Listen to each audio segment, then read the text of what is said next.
Welcome back to the TwinSpires Jury and Bem-vindo for our viewers in Brazil. And I'm here, Ashley Anderson, with Darin Zoccali and James Scully to talk our best bets and fades of the week at Churchill Downs primarily, but we'll also look at Royal Ascot. We're going to talk Thistledown for the Ohio Derby as well, and some Belmont at the Big A. So, James, I'll start things off with you today. Tell me what your best bet of the week is and where you're going to play that. My best bet of the week is number 8. She called in race 9 at Churchill Downs on Saturday. Now, this is an entry-level allowance race for 3-year-old fillies, and She Called is a daughter of Audible who made her career debut in mid-March at Oaklawn Park. In that race that day, she finished a close second to Lady Moscato, who came back and won her next start over allowance rivals by 8.5 lengths and has made her last 2 starts in graded stakes. She Called came back off that race, broke her maiden next time out a month later at Oaklawn, and looked good doing so. But really, what kind of competition are you facing in maiden races in late April at Oaklawn Park? So jury was a little bit out on her quality. She came last time out on May 25th in an entry-level allowance. We'll take a look at this race right here. We could see her in the blue cap. She fought the entire way on the front end with Silver Rose, who's down on the rail. Silver Rose, she's going to be a graded stakes performer. And you'll see Navy Bell making her first start. First for Greg Foley, gets through between them, wins this race narrowly. I thought this was a tremendous performance by the top 2. Like I said, Navy Bell, I think, is going to graded stakes. I think Silver Rose, who ran a close second there, came back last night or yesterday, Wednesday at Churchill Downs, went off 3-5 in the same kind of race that She Called in on Saturday and absolutely dominated as the 3-5 favorite for Brad Cox. I thought that was a very, very salty allowance race. I thought She Called ran her eyeballs out. And, that's a perfect race that's like a learning experience. She's a filly that didn't come along until this spring. She just needed seasoning, race experience to really start putting things together. This is the time where she's going to start progressing for Norm Cassie, who does really well with these young up-and-coming types. And I'm going to look for She Called to keep progressing off that race and win race number 9 at Churchill on Saturday. Darin, what do you think? Who's your best bet? Yeah, same track, Churchill Downs, the 11th race, second level allowance, 1.16 mile schedule for the turf course. And it's a price with number 1 Harlow Cap, who's listed at 12-1 on the morning line, Christian Torres for Steve Asmussen. And basically what this race comes down to for me, guys, is of the horses that have turf experience, who exactly scares you in this race? Miranda Rights is the 5-2 morning line favorite. He's 2 for 14. Beaten out by about 3/4 of a length last time in a decent race, but had a good trip that day. Similar inside journey, 2 starts back. Just has not had that big late punch that he's needed in order to get the job done. The horse to his inside, Fair Dinkum, is the 3-1 second choice. He finished 8th, beaten 7 lengths as the beaten favorite last time out in his first race back off the layoff. He's been hit or miss, 2 for 9 lifetime. Miranda Rights is 2 for 14 lifetime. Clyde's Got a Gun, who's the 3rd choice, is a deep one-run closer, which is always tricky over this turf course at Churchill. And then you have my horse Harlow Cap, who's got speed down to the inside, is going to try turf for the first time. And he's just been facing better horses than what the rest of this field has been facing. Obviously, the Grade 3 Pimlico Special with Pyrenees, King's Barnes.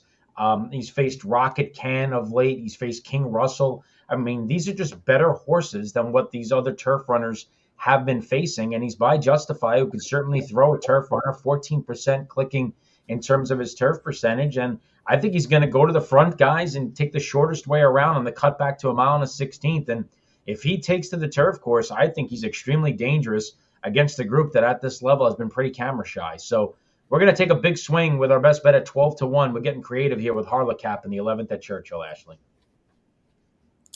I don't blame you. Miranda Rights was almost my fade for the week. And, Harlow Cap being by Justify, certainly we've seen a lot of turf winners by Justify recently. So I like that pick. We'll see what happens there. Well, for my best bet, I'm actually in the same race that your fade is in, Darin. So I'll hold off on talking about the morning line favorite in race 8 at Churchill Downs, but I'm going number 7, Queen of Paris at 4-1 is my best bet in this 1 1/16 mile maiden special weight. Now, this is a selected races money back offer, which you're going to talk about later, Darin. So I thought I'll take a chance with the third choice on the morning line here. And this is a horse that started out, made her debut at 7 furlongs and got up to finish third. Now going to try a route distance for the first time. Thought she looked good in her debut at Churchill Downs. And like I mentioned, there's a morning line favorite in here, Genetics, who I think is vulnerable yet again in this maiden special weight spot. We've actually had this horse as our fade in the past in the jury. And if you look at the Chad Brown runner, who's 7-2 on the morning line, I feel like there's reason to back off of that horse as well. Hasn't faced a whole lot of rivals in her last 2 starts. So I'm going to go with the Brad Cox runner and Queen of Paris here, who will have Florent Giroux aboard as well. So a really good jockey at Churchill Downs to have. And like I said, it's Brad Cox, who does really well with maiden special weight runners and a 28% winner with second career starts as well. This is also a Tapit filly out of Street Sense mare. So I like the pedigree here stretching out, and has a sharp 4 furlong workout at Ellis on June 15th. So I'm going 4-1 Queen of Paris. Yeah, her damn wedding toast. I'm sorry. Oh, go ahead. I was going to say her damn wedding toast was outstanding. And I think the PPs, if you're just looking at the paper, don't really show how bad she got away from the gate. I mean, that start completely compromised Queen of Paris's chances last time. I mean, she broke, it says 8th and 9th. I thought she broke dead last. She just missed the break, wasn't ready for it. It was a good effort. Save Time is entered Friday in a 1 1/8 maiden special weight at Aqueduct. So keep an eye out to see whether or not she runs there or at Churchill on Saturday. Well, let's switch to the horses we're fading at a short price. And Darin, and you're in the same race. So why are you fading Genetics?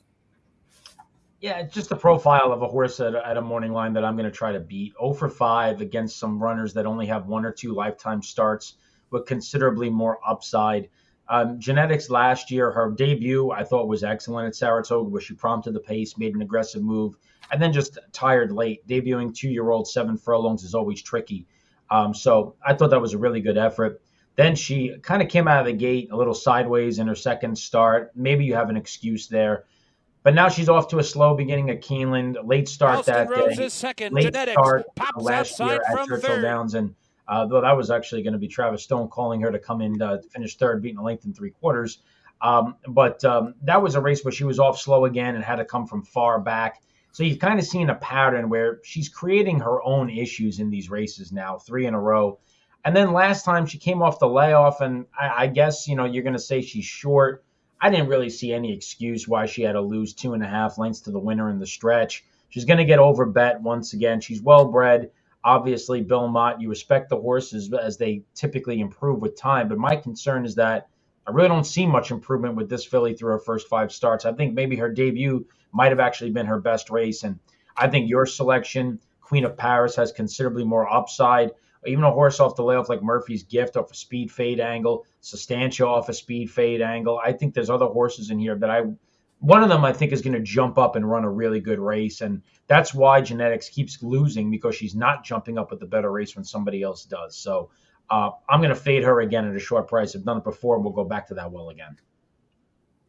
I agree. She's racing on Lasix a second time, second start off the layoff, but I just don't see a reason why she's going to improve, and race 7 furlongs last time, now going back to 1 1/16 and finished third both previous times at that distance. So a big fade for me as well. James, what about you? All right, my fade is going to come in race number 6. It's number 6, Out of Door, who's a 6-5 morning line favorite. Wesley Ward has run a pair of turf sprinters, one in late April, one in late May, for an $80,000 claim and tag, and both of them won. One of them was Out of Door on April 27th. The other one was Bound for Nowhere on May 25th. And there was a horse that was in both races, and he's in this field on Saturday. His name's Counterstrike. Now, in this race against Out of Door last time, you'll see him run Counterstrike run ahead second this day. Out of Door barely held on to beat him in there. That runner, Counterstrike, came back a month later. A couple of runners in that field are also in here. and he ran an 8th in this allowance against Bound for Nowhere with no excuses. In that May 25th allowance, number 4, Clear the Air, was in there, and he ran a good second. He came back. It was a troubled 6th or troubled 10th at Saratoga. He's an excellent rebound candidate in here. And even B.D. Valesky, who's listed at 12-1 on the morning line, ran a better race last time. And, I think against better competition, and he's building towards a good performance. So I think Altador was fortunate to hold on by a head last time, but I think he's stepping up to face a much deeper group at this level, and I'm going to fade him at short odds in race number 6. It's interesting. He has a Brisnet prime power rating that's 20 points higher than the next closest in the field, Counterstrike. But I had a feeling you might be going with Counterstrike or even B.D. Valesky, the 2 only late runners in the field. We have a lot of horses in this field that like to go to the front, so I could see it setting up for. I am gonna pick V.D. Valesky. I'm gonna pick this race 7-4. I'm gonna pick V.D. Valesky and Clear the Air straight out of that race in late May. I thought that was a really tough turf sprint, and I just like it. It doesn't surprise me that off of that win, Wesley Ward runs Altador right back for a tag. I don't think he would mind having somebody halter him because he got the most out of him last time, winning that race narrowly. Yeah, and he's a 6-year-old gelding, so he's never really proven to be a great stakes type. So I certainly understand them putting in for 80,000. I Counterstrike was my best bet on the jury that weekend of April the 27th at Churchill, and that was a really tough loss in a lot of ways where he got beat ahead. And I bet him back next time and was really disappointed with his effort on May the 25th, which I really could not find much of an excuse for. It's a bold fade, James. I've bet against him a couple of times. I wish you well. It is a bold fade, but I do like the price on B.D. Valesky. I think there is a chance there at 12-1. And I'm going to take it over to race 4, a 1-mile allowance for fillies and mares, and I'm going to fade number 1, Windy Walk, at 5-2. Not to be confused with another runner in this field, Windy Bay. Kind of weird that we had 2 horses with similar names like that. But number 1, Windy Walk, is a 3-year-old coming off a 4 1/4 length win in a claiming race at Churchill on May 23rd. Recorded an 86 Brisnet speed figure, which is the highest last race speed figure. But I'm looking at the competition in this field. The race rating came back a 110. And if you look at every other runner in this field, they've been facing tougher competition.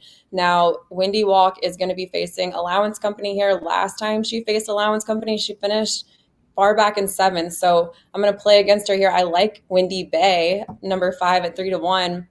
Looks like a stronger contender, cutting back in distance, just barely missed in her last 2 when racing at a mile and a 16th. So I think cutting back has a chance here. And then there's number 3, Thorny, at 7-2, also making a cut back in distance for Mike Maker. And even number 7, Classic Performer, second try to route distance. So see a lot of reasons to look elsewhere outside of Windy Walk off that claiming win. All right, well, let's move on. I know that's a boring race. Let's move on to No, I can see it. I mean, she's a slight favor, but 5 of the runners in that race are 9-2 or less, and I can see your reasoning. Yeah, I like Thorny there, so I'm on the same page as you. Ashley. Well, let's talk about the promos we've got going on, plus a contest coming up, Darin. So tell us about that. Yeah, I'm a big fan of the contest because I've never taken a picture that good. If you take a look at the in the top right corner, my kids got a kick out of that. Yeah, we're having a fantasy handicapping contest where every week, everyone you see on the screen is going to make 3 different selections, I believe it is, in 3 different stakes races throughout the weekend. And it's going to be based on return on investment, win, place, and show. And you're going to basically pick the handicapper that you think is going to perform the best. And then the player with the highest score, you're going to be entered in to a contest to win $100. So it's pretty cool. We're going to be doing this each and every week for the next few weeks. Happy to get it on track. A little bit of a challenge this week, having a handicap race at Ascot. I admit that is not my forte. So I don't know if I'm the guy to go with on this particular week, but we'll see. But Ashley, I think you have a very nice caricature. Your caricature looks like somebody out of like a like one of those like animated like Disney movies. Like yeah, like it could be like Princess Anna or something from Frozen. Yeah. So and like Joe I look at these images, it's like Joe looks like a villain. Yeah. So James, To be honest with you, I was trying to figure out. It took me forever to realize it. I'm looking at this and going, "What does this remind me of?" And then I suddenly realized it's like the Guess Who board, the old game that we used to play. Yeah, The little Yeah. picture. got a So, comment about that on Twitter. was there? Yeah, there you go. There you go. I need to get a vest. I don't have any vests. Yeah. That's high best. I know. Yeah, they got kind of a Mr. Rogers thing going on for you there, James, with the vest. I know. Yeah. I will say, Royal Ascot this weekend, that guy in the upper left-hand corner in the red might be the guy to back, Vance Hansen. He's covering Royal Ascot all week, so he might be the guy to win the first week. But I don't know. We're dark horses this week, I would say, all three of us, because we don't really cover a lot of overseas racing. But no, we have that one. Keep your eye on like Trevor Young and Japanese racing. We have that one, the Chicago Stakes, and the Ohio Derby are the three races this week. So hopefully we all perform well and we get a lot of participation. It's a pretty cool idea. Jeremy Jones put this together for us, so we're looking forward to participating. And of course, we have our Churchill Downs money back that continues selected races each weekend, Friday, Saturday, and Sunday. $10 your money back, second and third, as long as there's 8 or more. Second only if the field were to scratch down to 5. We always, if we can, assuming there's enough races with at least 8 horses, try to pick races where you'll get money back for second and third, but sometimes there are scratches. So definitely pay attention to that. That runs throughout the entire meet. And Royal Ascot rolls on with a money back offer as well, selected races for second and third. You don't normally have to worry about there being scratched down to less than 8 horses at Ascot. There's normally about 35 in each race. So tip of the hat to you if you perform well there. But we're happy to offer this. I think this is our 3rd year doing the Royal Ascot money back, and it's always well received. So happy to give that back to our players as well as we get ready to move into the dead of summer. The heat's certainly here, and the offers page will definitely heat up as we get into some of the marquee meets of the summer as well, guys. Well, James, I'll turn it back to you. What are you watching out for this weekend? Well, I just want to mention Joel Rosario. He's in England this week. He's riding at Royal Ascot up until Friday. His last mount will come in the opener Friday upon Burning Pine, who's a Nyquist filly, a real sharp debut winner. She's going to switch Keeneland. She's going to switch from dirt to turf for Wesley Ward, and then after he rides in that Albany Stakes Friday, Rosario will be heading to the airport shortly afterwards. He's flying back across transatlantic flight. And then he's going to ride at Aqueduct, the Belmont at Aqueduct card on Saturday. He's got 4 mounts rides a trio of horses for Christophe Coman on the undercard. And then in the Wild Applause Stakes, he's on Chantilly Road, last out maiden winner for Chad Brown. So I'll be watching to see how Rosario does after that adventurous trip overseas. He is a 2024 Hall of Fame inductee, so getting ready to have a big ceremony for him at Saratoga in a few weeks. And just wanted to point out he's making this. You don't see that too often. Jockeys ride on one continent one day, and then ride in America or vice versa the next day. Talking about Joel Rosario gives me a chance to talk about just quickly my favorite Kentucky Derby ride. Of a horse that didn't win. And if you ever watch Joel Rosario's ride on Practical Joke in the 2017 Kentucky Derby from post 19, it never gets spoken about. But from the 19 hole, he had that horse on the rail before they reached the wire the first time, saved every inch of ground, made every right move, and a horse that was probably at his best, 7 furlongs to a mile, was in contention to win the Kentucky Derby at the 8th pole when he swung him out in the stretch. He never got a call in the stretch for some reason that always kind of astounded me, because when he made that move, I thought he had a legitimate shot, and he was just limited by distance limitations. But Rosario's ride on Practical Joke is something that you should take 2 minutes and go back and watch, and I got to talk to Chad Brown about it at the trainers dinner. And he said that he uses that ride to show like jockeys that he puts up on horses in the Derby. If you're going to ride my horse in the Derby, this is what you need to do. I don't care that he didn't win. This is what I expect. So, but yeah, Rosario going into the Hall of Fame, very well deserved, and logging a lot of miles. Hopefully he's got first class tickets. I'm sure he does. Practical Joke never won at a 2-turn distance, and you're pointing out that heck of an effort. I'll tell you, I had McCracken, but that was a heartbreaker that he got up to beat. I mean, he beat him on the wire for 4th. I thought Practical Joke was going to be in that super, and his odds were huge. So I was a little disappointed that happened, but that's right. I mean, that was a heck of a performance from a horse that was really at his best, like going 7 furlongs or a 1-turn mile. Speaking of the Derby, we've got a Derby runner in a Grade 3 this weekend. So, Darin, tell us about I was going to say the Chicago, but the Ohio Derby. Yeah, the Ohio Derby, race 13 on a nice card at Thistledown on Saturday. Last year, 2 fills came out of the Kentucky Derby to win this race. Unfortunately, ended up being the last race of his career as he sustained an injury and might have been the best 3-year-old that we actually had last year. Catching Freedom is the 9-5 morning line choice in here. Interesting to see what he does. He was closer in the Preakness. The result was kind of similar. Kentucky Derby, we know that he came from the clouds to finish a good 4th. He's obviously facing lesser competition this time around. Copper Tax, who was originally going to run in the Preakness but eventually withdrew, I guess based on the morning line, is his biggest competition. But you're talking about 2 horses that are pretty big closers at a track at Thistledown that's not necessarily known for its closing tendencies. And I thought a horse like Batten Down was really interesting here for trainer Belmont. Son of Tappet at a close hatches. If that sounds a familiar combination, would make him a full brother to both Tacitus and the recent Grade 3 winner Skilla. So Batten Down, it's taken him a while, guys, to, I guess, hit his best stride, but he's been improving. This is the kind of improvement you want to see with a Mott runner who's getting better as he moves along. And with his early speed and his tactical speed and Junior Alvarado back aboard, I think he's very dangerous against the field of 3-year-olds that I'm not sure how good the best 3-year-olds are. Uncle Heavy doesn't thrill me. Copper Tax doesn't thrill me. And I really don't want a short price on Catching Freedom coming from far back on this racetrack. So Batten Down is actually going to be my pick in the fantasy contest, guys. And I think he's got a shot at 8-1. I do too. I thought that was – oh, I'm sorry. Go ahead, Ashley.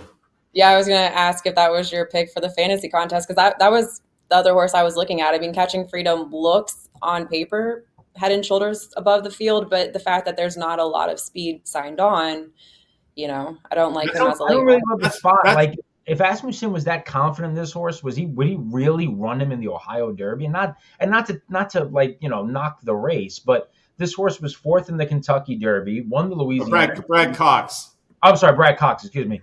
4th in the Kentucky Derby, 3rd in the Preakness after winning the Louisiana Derby. There's plenty of big races coming up throughout the summer.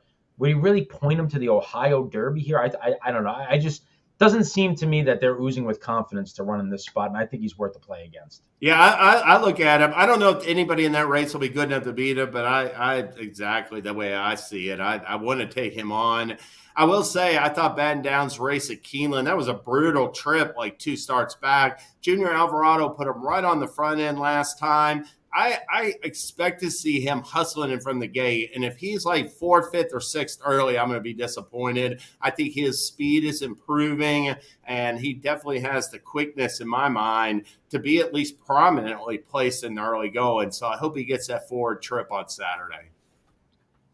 Real quickly, I'll mention the other Grade 3 going on in the U.S. this weekend, the Grade 3 Chicago at Churchill Downs. It's the highlight of our Saturday card. And we've got a small field, but we have 2 very strong contenders here in Society who won this race last year by a record margin of 10.5 lengths and had the speed record as well for the Chicago.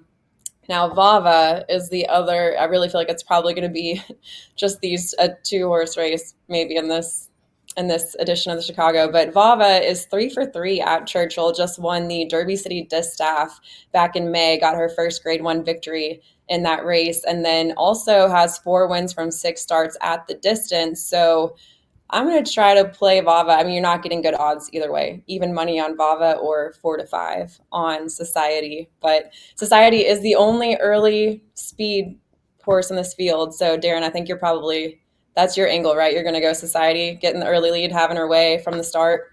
It's the combination of, number one, she's run very well at Churchill before. She is the only speed in the race. It's a short field. And Vava is likely to be the one that's in a position that she has to chase Society. Yeah. And I don't mean stalk, because I don't think Vava could lay right off her. I think she's going to be chasing from about 3-4 lengths off. And I don't like that spot for horses in short fields when you're facing quality speed. I think in that situation, it favors the speed horse all the time. If this was a 7-8 horse field and there was somebody else involved, that had that role, I might feel differently. But because I'm not saying Society's a better horse than Vava, I'm just saying the dynamics of this race I think favor Society.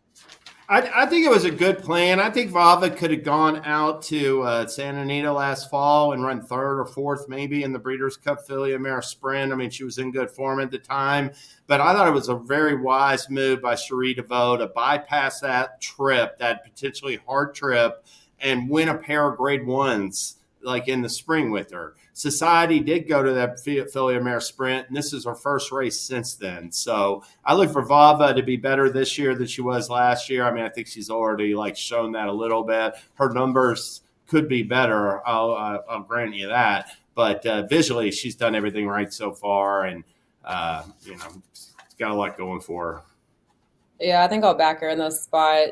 I mean, we have this in our fantasy handicapping. We're not going to get good odds either way. I don't know if anyone else playing against us will go. I think it's relatively inconsequential. I mean, it's whoever wins, it's going to be the difference of like $4. And I mean, if Batten Down wins, I'm really not gonna care too much about the result of this race, to be honest with you. I'm hoping I find a price in the Jubilee, but that's really I think that like Darin might be onto some, because I don't agree with this morning line at all. I mean, I got Vava at like 3-5 and Society like 6-5. And, I do think you're taking the better price horse potentially by taking the speed like he was saying. Yeah, that's all it comes down to. It's just the dynamics of this particular race. If you put these two horses in a 9-horse field that's got some other speed in it, where Vava is sitting fourth, and I feel completely different. It's just this particular race I think sets up well for Society.